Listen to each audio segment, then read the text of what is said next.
నమస్కారం, ఘంటారావానికి స్వాగతం. ముందుగా ప్రధానాంశాలు. రాజ్యాంగ సవరణ బిల్లు వీగడంతో మోదీ సర్కారు మథనం. భవిష్యత్తు కార్యాచరణపై చర్చించేందుకు నేడు కేబినెట్ భేటీ.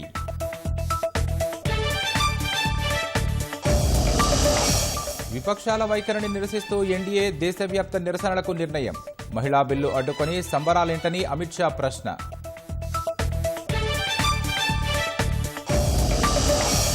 డీలిమిటేషన్కు ముడిపెట్టడం వల్లే అడ్డుకున్నామన్న విపక్షాలు. దేశ ప్రజాస్వామ్యానికి లభించిన విజయమన్న రాహుల్.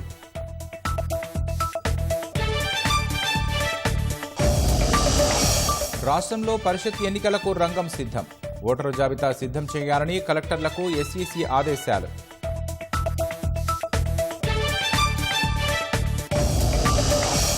హార్మూజ్ జలసంధిని పూర్తిగా తెరిచిన ఇరాన్. 11% వరకు తగ్గిన చమురు ధరలు.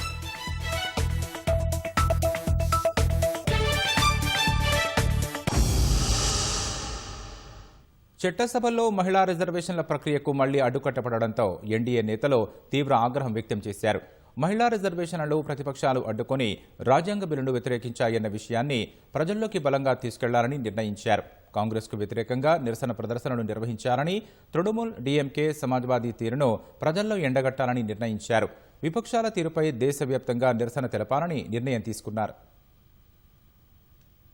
దేశంలోని చట్టసభల్లో మహిళలకు 33% రిజర్వేషన్లను వేగంగా అమలు చేయాలనే ఉద్దేశంతో కేంద్రం చేసిన ప్రయత్నం ఫలించలేదు. ఇందుకు సంబంధించి తీసుకొచ్చిన 131వ రాజ్యాంగ సవరణ బిల్లు లోక్సభలో వీగిపోయింది. ఈ సవరణ ద్వారా లోక్సభ స్థానాల్ని 816కు పెంచి తద్వారా 2029 ఎన్నికల నుంచే మహిళలకు 33% రిజర్వేషన్లు అమలు చేయాలన్న కేంద్రం ప్రయత్నం ఫలించలేదు. మహిళా రిజర్వేషన్ల అమలుకు ఉద్దేశించిన 131వ రాజ్యాంగ సవరణ ఆమోదానికి 352 మంది సభ్యుల మద్దతు అవసరం కాగా అనుకూలంగా 298 మంది, వ్యతిరేకంగా 230 ఓట్లు పడ్డాయి. మొత్తం 528 మంది సభ్యులు ఓటేశారు. 3/2 మెజారిటీ సాధించలేకపోవడంతో 131వ రాజ్యాంగ సవరణ బిల్లు వీగిపోయింది. 131వ రాజ్యాంగ సవరణ బిల్లు వీగిపోయినందున డీలిమిటేషన్ కమిషన్ ఏర్పాటు, కేంద్రపాలిత ప్రాంతాల బిల్లుల్ని కేంద్రం వెనక్కి తీసుకుంది. రాజ్యాంగ సవరణ బిల్లు వీగిపోయాక ఎన్డీఏ పక్షాల నేతలు పార్లమెంట్లో సమావేశమయ్యారు. బిల్లుల విషయంలో విపక్షాల తీరుపై ఎన్డీఏ నేతలు ఆగ్రహం వ్యక్తం చేశారు. మహిళా రిజర్వేషన్లను ప్రతిపక్షాలు అడ్డుకొని రాజ్యాంగ బిల్లును వ్యతిరేకించాయన్న విషయాన్ని ప్రజల్లోకి బలంగా తీసుకెళ్లాలని నిర్ణయించారు. అటు పార్లమెంటు వెలుపల ఎన్డీఏ ఎంపీలు ఆందోళనలు చేపట్టారు. గాంధీ విగ్రహం వద్ద బీజేపీ ఎంపీలు భారీ నిరసన చేపట్టారు. కాంగ్రెస్ సహా దాని మిత్రపక్షాల తీరును తప్పుబడుతూ నినాదాలు చేశారు. పార్లమెంట్లో మహిళలు ప్రాతినిధ్యం పొందే హక్కును ప్రతిపక్షాలు కాలరాశాయని ఆరోపించారు. దేశంలోని మహిళలు వారిని ఎప్పటికీ క్షమించారని వ్యాఖ్యానించారు.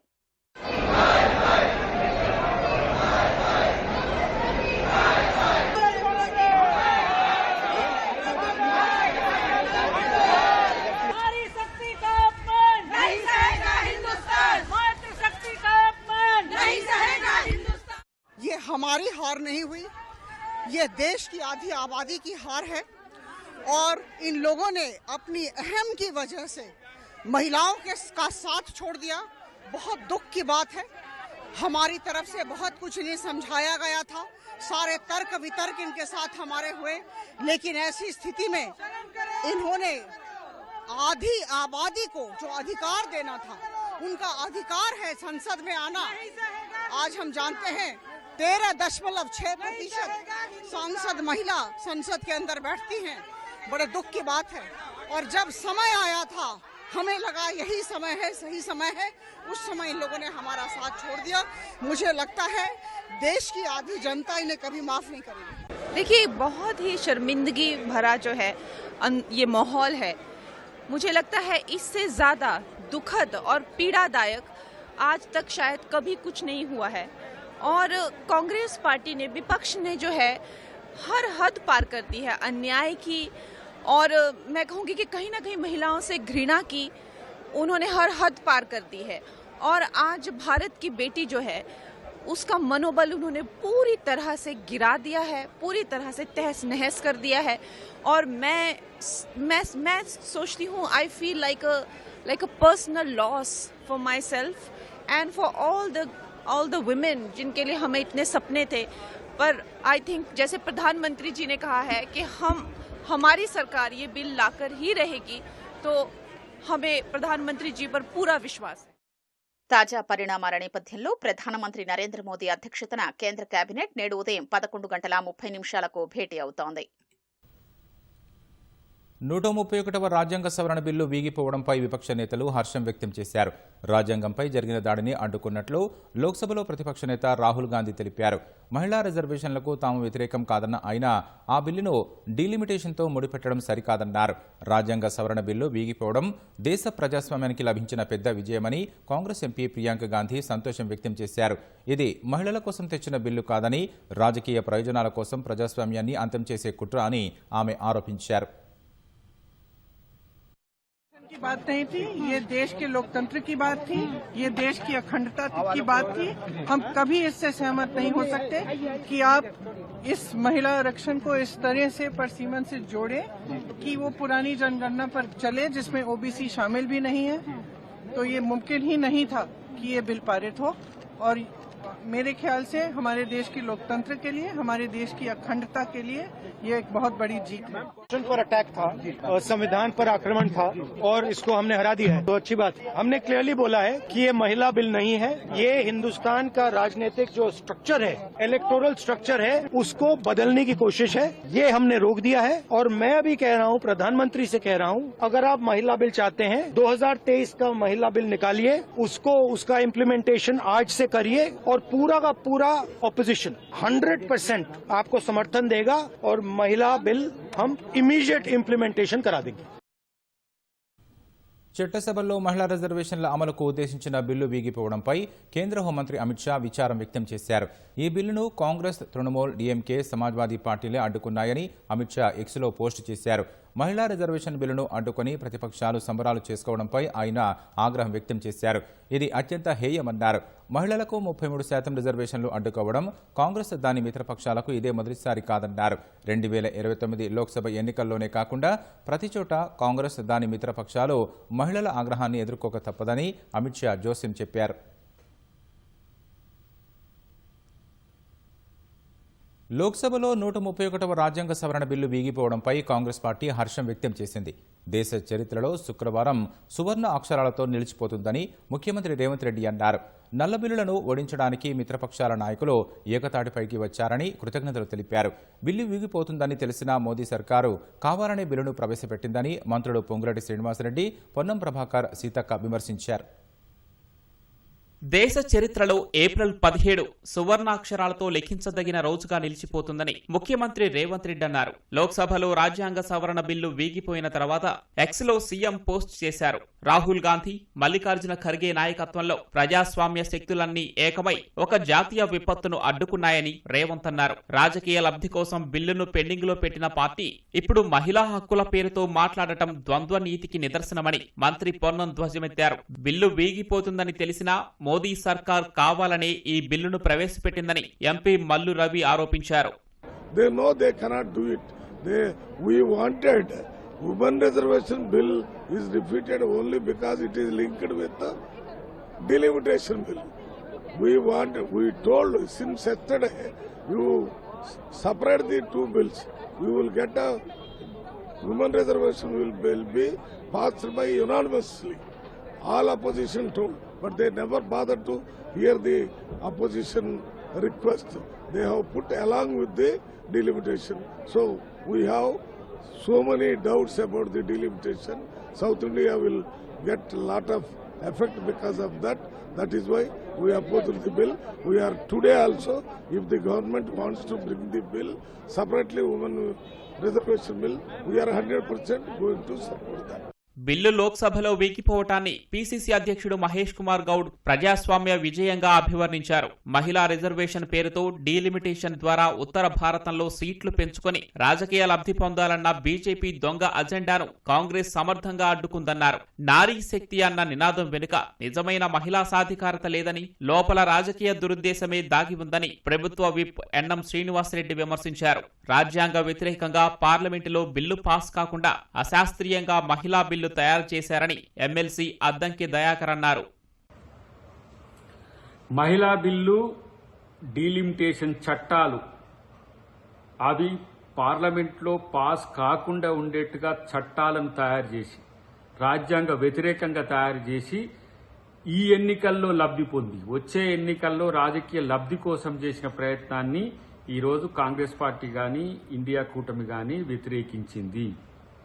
మహిళా బిల్లు శాస్త్రీయంగా ఉండాలంటే 2027 జనాభా లెక్కల ప్రకారం ఉన్న పద్ధతిలో శాస్త్రీయంగా చేయమంటే దానికి లెక్కలేదు. డీలిమిటేషన్ కూడా ఈరోజు దక్షిణాదికి ఉత్తరాదికి ప్యారిటీస్ పెరుగుతున్నాయంటే దానికి లెక్కలేదు. మేము ఒక చట్టం చేస్తాం, మీరు చచ్చినట్టు ఒప్పుకోండి, ఒప్పుకోకపోతే మీరు దేశ వ్యతిరేకులను చిత్రీకరించడానికి ఒక ప్రయత్నం చేసిన పరిస్థితుల్లో ఇవాళ మహిళా బిల్లుకు నష్టం జరిగినట్టుగా ప్రచారం చేసుకుంటున్నారు వాళ్ళు. కానీ మహిళలకు నష్టం ఏం జరగదు. 2023లో బిల్లు చేసిండ్రు, 2024 ఎన్నికల్లో దాన్ని అమలు పరచాలి, చేయలేదు. ఇప్పుడు కూడా బిల్లు చేయాలనే ఉద్దేశంతో పార్లమెంట్లో పెట్టలేదు. ఇప్పుడు ఈ 5 రాష్ట్రాల ఎన్నికల కోసం ఈ బిల్లును పెట్టిండ్రు. రేపు మళ్ళా 2029కి కూడా దీన్ని సాధ్యం కాని దిశగా తీసుకుపోతున్నప్పటికీ కూడా ప్రతిపక్షంగా మేము నిలదీస్తాం, ప్రశ్నిస్తాం. కోర్టు ఉత్తర్వుల అమలు చిత్తశుద్ధితో కాకుండా మొక్కుబడిగా చేసినట్లయితే అది కోర్టు ధిక్కరణే అవుతుందని హైకోర్టు తేల్చి చెప్పింది. కోర్టు ధిక్కరణకు పాల్పడిన రాజానగర్ భూ సంస్కరణల ట్రిబ్యునల్ అధికృత అధికారి కొప్పుల వెంకటరెడ్డికి 4 రోజుల జైలు శిక్ష, 2000 జరిమానా విధిస్తూ హైకోర్టు తీర్పు వెలువరించింది. జరిమానా చెల్లించని పక్షంలో 2 వారాల జైలు శిక్ష అనుభవించాలంది. రంగారెడ్డి జిల్లా శంషాబాద్ మండలం పెద్ద షాపూర్లోని 11.97 ఎకరాల భూమికి సంబంధించిన వివాదాన్ని తాజాగా విచారణ చేపట్టాలంటూ భూ సంస్కరణల ట్రిబ్యునల్ అధికృత అధికారికి అపిలేట్ ట్రిబ్యునల్ 2017లో వెనక్కి పంపింది. దీనిపై విచారించిన ఆర్డీఓ విచారణ చేపట్టి తీర్పు వెలువరించకపోవడంతో నవాబ్ మహమ్మద్ ఖాన్ హైకోర్టులో పిటిషన్ దాఖలు చేశారు. దీనిపై విచారించిన హైకోర్టు 6 వారాల్లో తీర్పు వెలువరించాలని ఆదేశించింది. అయినప్పటికీ ఫలితం లేకపోవడంతో కోర్టు ధిక్కరణ పిటిషన్ దాఖలు చేశారు. దీనిపై జస్టిస్ సివి భాస్కర్ రెడ్డి విచారణ చేపట్టి తీర్పు వెలువరించారు. అన్ని రంగాల్లో మార్పులు వచ్చినట్లే యుద్ధ రంగంలోనూ సాంకేతికత రాకెట్ స్పీడ్తో వస్తోంది. ముఖ్యంగా వైమానిక రంగంలో నిత్యం పరిశోధనలు, డ్రోన్స్ వాడకంలో టెక్నాలజీ నిరంతరం మారుతోంది. ఏరోస్పేస్లో ప్రస్తుతం భారత్ పాత్ర, జరుగుతున్న పరిశోధనలు, చేయాల్సిన అభివృద్ధి, సర్టిఫికేషన్, ఇందులో వస్తున్న మార్పులపై చర్చించేందుకు 2 రోజుల జాతీయ సదస్సును హైదరాబాద్లో aeronautical society of India, DRDO సంయుక్తంగా నిర్వహిస్తున్నారు. ఏరోనాటికల్ సొసైటీ ఆఫ్ ఇండియా 74వ వార్షిక జనరల్ బాడీ మీటింగ్ హైదరాబాద్లోని ఇంజనీరింగ్ స్టాఫ్ కాలేజ్ ఆఫ్ ఇండియాలో జరిగింది. ఏరోస్పేస్ రంగంలో పరిశోధనలు, అభివృద్ధి అంశంపై 2 రోజుల పాటు జాతీయ సదస్సు నిర్వహిస్తున్నారు. ఈ కార్యక్రమంలో నీతి ఆయోగ్ సభ్యుడు, DRDO మాజీ డీజీ వికే సారస్వత్తో పాటు ముఖ్య అతిథులుగా మంత్రి Sridhar Babu, CSIR DG Kalai Selvi, aeronautical society of India president Satish Reddy, ISRO మాజీ చైర్మన్ సోమనాథ్ తదితరులు పాల్గొన్నారు. DRDO, ఏరోస్పేస్, CSIR ఇలా ఎన్నో ప్రతిష్టాత్మక సంస్థలు హైదరాబాద్ కేంద్రంగా పనిచేస్తున్నాయని సతీష్ రెడ్డి అన్నారు. 2 దశాబ్దాల్లో ఒక్క క్షిపణి కూడా భారతదేశ నేలను తాకలేదని, అంత పటిష్టంగా మన రక్షణ వ్యవస్థ ఉందని ఆయన అన్నారు. డ్రోన్ సాంకేతికతలో కూడా భారత్ శరవేగంగా దూసుకుపోతుందని, భవిష్యత్తులో రక్షణ రంగంలో వాటి పాత్ర చాలా కీలకమని అన్నారు. ప్రపంచంలో ఒక అనూహ్యమైనటువంటి మార్పులు వస్తున్నాయి యుద్ధరంగంలో. దాంట్లో ముఖ్యంగా డ్రోన్స్, ఎయిర్ క్రాఫ్ట్స్, UAVs వీటి రోలు విపరీతంగా పెరిగింది. అందుకని changing scenario in aerospace, R&D, manufacturing, దాని సర్టిఫికేషన్ ఇవన్నీ ఎలా త్వరగా చేయాలి, ఆర్టిఫిషియల్ ఇంటెలిజెన్స్ వస్తున్న రోజుల్లో దాన్ని ఉపయోగించుకుని ఏ రకమైనటువంటి డిజైన్లు R&Dలు చేయాలి, లేకపోతే సర్టిఫికేషన్ ఇవ్వాలి అనే దాని గురించి దేశం మొత్తం మీద ఉన్నటువంటి దాదాపు 500 మంది శాస్త్రవేత్తలు, ఇంజనీర్లు ఈ 2 రోజుల పాటు తీవ్రమైనటువంటి మంతనాలు జరిపి మన భారతదేశం యొక్క రోడ్ మ్యాప్ ఏంటి, త్వరితగతిన ఎలా చేయాలి. ఒకప్పుడు దిగుమతులపై ఆధారపడే దశ నుంచి నేడు ఎగుమతులు చేసే స్థాయికి భారత్ ఎదిగిందని, ఇంకా వృద్ధి సాధిస్తుందని నీతి ఆయోగ్ సభ్యుడు వికే సారస్వత్ అన్నారు. ఒకప్పుడు 70% దిగుమతులు ఉండగా అది 30%కి తగ్గిందని చెప్పారు. యుద్ధాలు ఏళ్ల తరబడి జరుగుతున్న ప్రస్తుత తరుణంలో భారత్ తన రక్షణ అవసరాల కోసం సొంత తయారీ రంగంపై ఆధారపడాలని సూచించారు. ప్రస్తుతం భారత్ అన్షేకబుల్ పవర్తో ముందుకు వెళుతోందని CSIR డీజీ కళై సెల్వి అన్నారు. డిజైన్స్ మ్యానుఫ్యాక్చరింగ్ విషయంలో సర్టిఫికేషన్ అనేది ముఖ్యమైన పాత్ర పోషిస్తుందని, తామంతా ఏరోనాటికల్ సొసైటీతో కలిసి పనిచేస్తున్నామని ఇస్రో మాజీ చైర్మన్ సోమనాథ్ అన్నారు. Not a war which is going to last for 7 days or 14 days. You have seen Russia-Ukraine war which is going on for last 4 years. You have just seen the war between Israel, Iran and US. 40-45 days are over and we don't know how much. Have you ever counted how many rockets and missiles they fired at each other? How many drones have been fired at each other? That number is so phenomenally large that I don't know when I look back at my inventory whether I'll be able to ever face this kind of a thing. So the need of the hour is the scale. It's not only the technology, it is the need of the hour is the scale of manufacturing indigenous items and that is where private sector, government sector have to work together. Complete scenario is changing today. The research has to be modified. The production capabilities have to be modified. Aeronautical Society also has to start looking at all these technologies in depth and started teaching people how to get into that particular domain. If we just, aerospace is one place where you can divide it into two. One is aerospace for domestic and aerospace these days for even strategic applications more. Once we had only 67 airports, now it is 174 plus, and the data statistics clearly say that we may be requiring 3,300 new aircrafts in another few years. If this is going to be the growth, if this is the time, the dimension in which we are going to see the growth of the country, the engineers, the responsible engineers, the aeronautical engineers, what are we going to do from our side as a contribution, as a responsible contribution to the country, and to say that we are also giving our very important role to shape India as Viksit Bharat in 2047. But then one of the important goals that we have set for ourselves is to move away from capability builder to somebody who will be a leader. I think this is very important for the country. I think we have been looking at aerospace sector as a capability demonstration till now. Look at space or even defense or aircraft or any other sector. We were only trying to at least match with that others did in this sector for many years. The time has now come to go to the next level. What is that is stopping us to go to the next level is scale and the ability to manufacture in large numbers so that we can actually serve this sector, create large scale businesses and applications coming out of it. I think this is where the aerospace society community can really play a very important role. హైదరాబాద్లో ఇప్పటికే రక్షణ రంగానికి సంబంధించి private, ప్రభుత్వ రంగంలో చాలా ప్రతిష్టాత్మక సంస్థలున్నాయని, భవిష్యత్తులో మరిన్ని రావాలని మంత్రి శ్రీధర్ బాబు ఆకాంక్షించారు. హైదరాబాద్లో ఉన్న 1500కు పైగా ఎంఎస్ఎంఈలు ప్రపంచ స్థాయి ఏరోస్పేస్ దిగ్గజ సంస్థలకు విడిభాగాలను సరఫరా చేస్తూ మేడ్ ఇన్ తెలంగాణ బ్రాండ్ను విశ్వవ్యాప్తం చేస్తున్నాయన్నారు.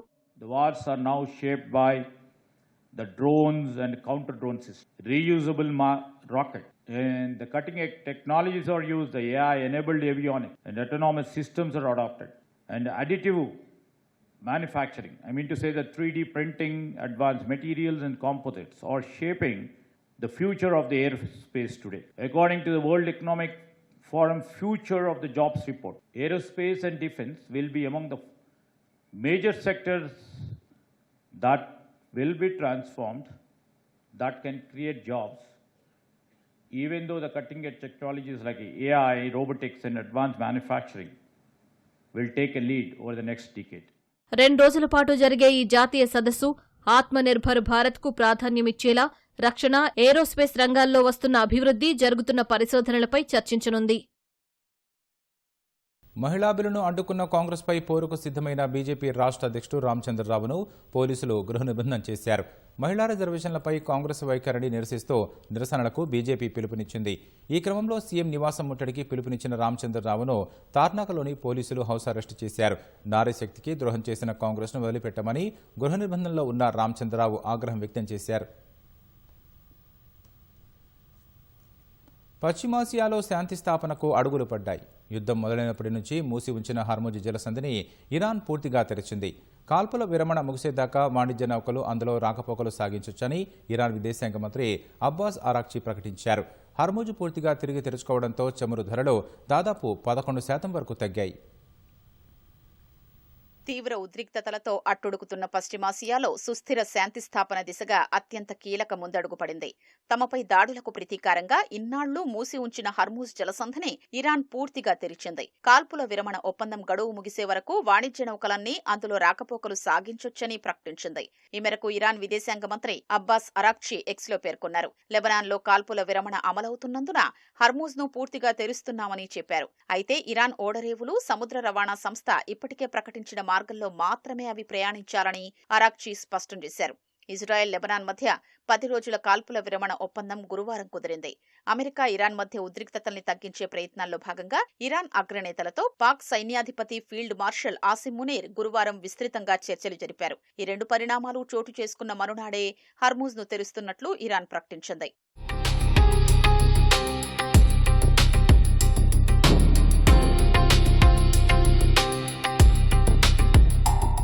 హర్మూజ్ను తెరిచినందుకు ఇరాన్కు అమెరికా అధ్యక్షుడు డొనాల్డ్ ట్రంప్ కృతజ్ఞతలు తెలిపారు. అయితే యుద్ధం ముగింపు కోసం ఒప్పందం కుదిరేదాకా ఇరాన్ దిగ్బంధనాన్ని మాత్రం తాము ఉపసంహరించుకోబోమని స్పష్టం చేశారు. హర్మూజ్ను ఇంకెప్పుడూ మూసివేయకుండా ఉండేందుకు ఇరాన్ అంగీకరించినట్లు ట్రంప్ తెలిపారు. ప్రపంచానికి వ్యతిరేకంగా ఒక ఆయుధంగా ఈ జలసంధిని ఇక ఉపయోగించబోదని స్పష్టం చేశారు. అమెరికా సాయంతో హర్మూజ్లో అన్ని సీమైన్స్ తొలగించేందుకు ఇరాన్ కృషి చేస్తోందని కూడా ట్రూత్లో ఆయన తెలిపారు. శుద్ధి చేసిన యురేనియంను తమకు అప్పగించేందుకు టెహరాన్ అంగీకరించిందని మరోసారి పేర్కొన్నారు. అత్యధిక అంశాలపై సంప్రదింపులు ఇప్పటికే పూర్తయినందున శాంతి ఒప్పందం త్వరలోనే కుదిరే అవకాశాలు ఉన్నాయన్నారు. లెబనాన్పై తదుపరి దాడులేవీ చెయ్యొద్దని ఇజ్రాయెల్ను తాము ఆదేశించినట్లు ట్రంప్ తెలిపారు. ఇరాన్తో కుదుర్చుకునే ఒప్పందానికి లెబనాన్కు సంబంధం లేదని స్పష్టం చేశారు.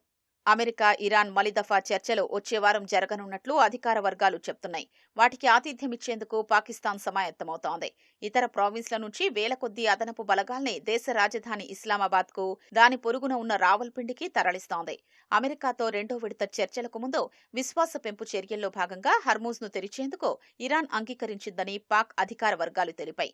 మరోవైపు అణుపదార్థం విషయంలో అమెరికా ఆందోళనల్ని తొలగించి అందుకు ప్రతిగా ఆంక్షల కారణంగా స్తంభించిన తమ $20 బిలియన్ ఆస్తుల్ని విడిపించుకోవాలని ఇరాన్ భావిస్తున్నట్లు అమెరికా మీడియాలో వార్తలొస్తున్నాయి.